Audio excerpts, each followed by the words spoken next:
Okay, good morning, everyone. I'm going to race through this. It's not very long.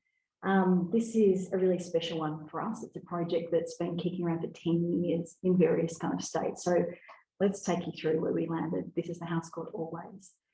Before we kick off, we really want to acknowledge that this house, this building is on the lands of the Boomerang people, and we acknowledge them as the traditional owners. It's actually very important to this project. So on Boomerang land, this is where we're sited. It's a house in Flinders, and the special part about Flinders is it looks across to another landmass, Phillip Island there across the way.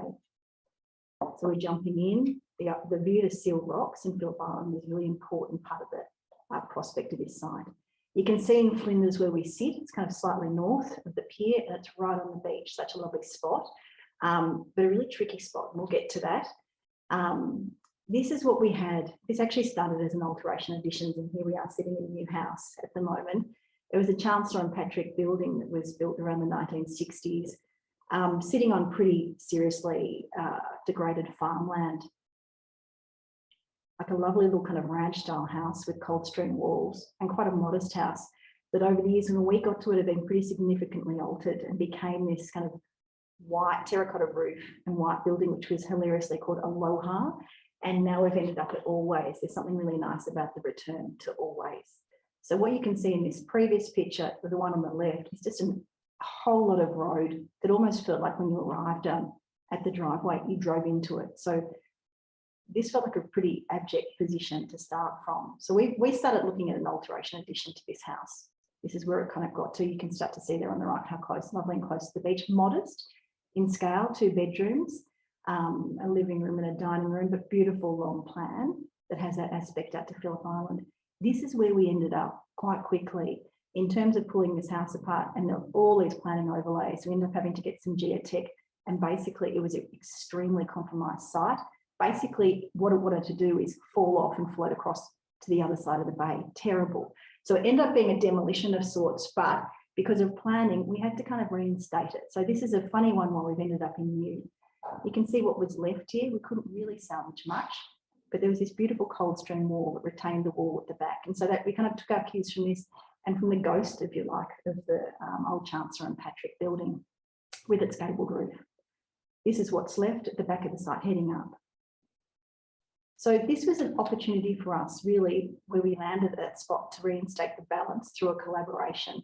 I'm going to kind of pull back on this one a little bit. There are 3 slides here, which is a project we did, a little install we did at Design Week last week, which is about how we work with Amanda Oliver and really about how our practice finds a balance between landscape and architecture. And this is a really perfect little summary, this installation we did of how we approach things, in particularly this house for Julie down at Flinders. And almost at this start of the build, before we went in for the install of flat plastic and an object, it felt very much like this, yeah, like nothing left.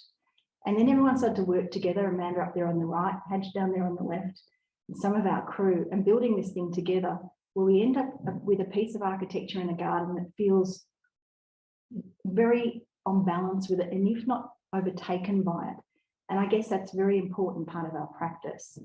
This is where we've landed. You can see the kind of rebuild part of the Chancellor and Patrick building, and you can see another kind of terrain that slides over the top of it. A really premature shot, which we always have to do when we're submitting, but you can see the potential for what this site becomes where it gets kind of submerged by planting and that everything kind of moves. So this is the rooftop, looking back down, and you can start to see Phillip Island and the landmass out there on the other side. So broadly, the idea of putting back more land than we had and replacing building and road with garden is a primary part of this. And also about in an area where buildings stick their heads up so much and crane and look for views to see and be seen. This is the opposite of that. So we talk about prospect and refuge, and the idea of feeling very comfortable being in something that you can look out of but not be seen. And this happens from the back and the front of the site. So you can see the Coldstream stone walls there leading down to the garage. This is how we sit on the site. You can see where north sits kind of top left. And then the view is pretty seriously east, southeast. And the capacity, really, this is what we're aiming for. It's not there yet. It's getting there every season, closer and closer, and Amanda continues to work on the project. If we jump very quickly into plan, you can see how cars tuck away. All of that colour is really sitting in the guts of the site. And the top floor, which is the first floor, which is how we enter, is really 2 bedrooms and a little powder room in the bathroom.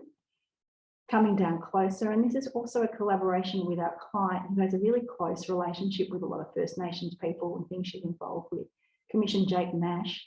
Her relationship with Bangarra Dance Company is really close, and Jake is a designer there, and he designed 2 doorways for her.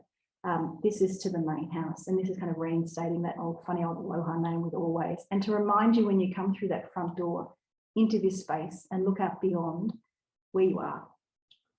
So if we're going closer to that first floor plan, there's a lot of things happening here, and part of the way of moving into this house is a kind of story or a narrative revealed. And they're particularly interested in walking in and seeing everything at once.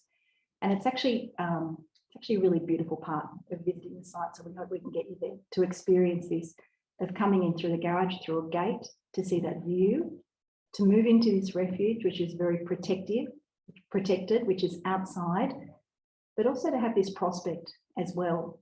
And there's a really beautiful garden beneath that, and that's something we're interested in, is different types of gardens. This is looking over that space. There's a very particular briefing to Amanda that this should feel quite lush and about a garden you can look down and onto. It's still growing, but looking out over this little kind of tail of the Chancellor and Patrick building to that view. Down there in the thick of this garden, which doesn't feel very Indigenous, but is of a beautiful scale, which we love working with Amanda for this scale. And this is popped in just to explain that from a distance, like the kind of chunky quality of it.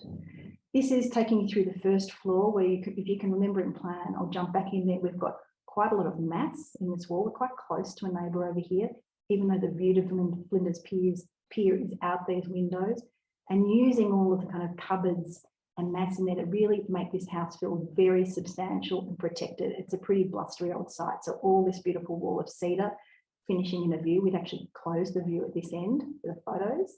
1 minute remaining. Crippies. Okay, top view and about looking out and being comfortable. Bathrooms at the top, and another little bedroom that's got this view back here. The journey downstairs, surrounded by cedar, and moving down into the space, into this lower level. And what we also have is the remnants of the Chancellor and Patrick, and then this new portion, which is kitchen looking out, another little guest bedroom and 2. So moving down into that, looking out, as soon as you walk down further, materiality for us is as important as outside, all lined in cedar, a beautiful sense of enclosure and warmth in this house and feeling quite protected. They're jumping really quickly. That's that little guest bedroom, and looking back and really in an interior that elevates a collection of beautiful Yukala, vehicular work and Warman work. Probably importantly, we jump into these back areas. As important as having a big view out to the sea is places you can go when it's wild, and places you can look out from inside.